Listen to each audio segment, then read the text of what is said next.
ये जायका माशाल्लाह बढ़िया यार अल्लाह पाक रज़्क़ बरकत है ना।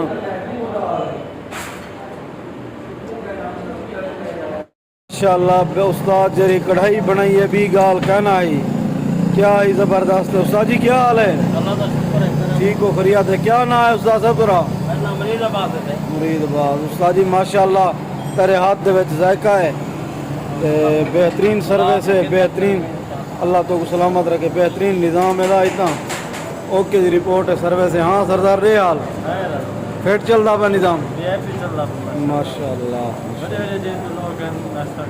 माशाअल्लाह अदा इतना नाश्ता निज़ाम ही होंगे पिया अदा बेहतरीन सर्विस और साफ सुथरा माहौल चोटी तरीन तो शहर दे विच न्यू बलोच होटल माशाअल्लाह क्या बात है।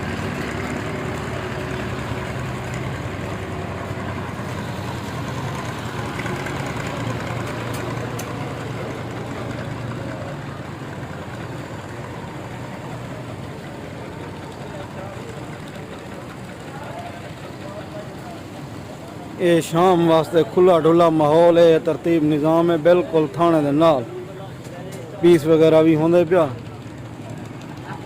सलाद तैयार थी नहीं पी खुला माहौल बहु है काफ़ी खुला माहौल है बहन वास्ते।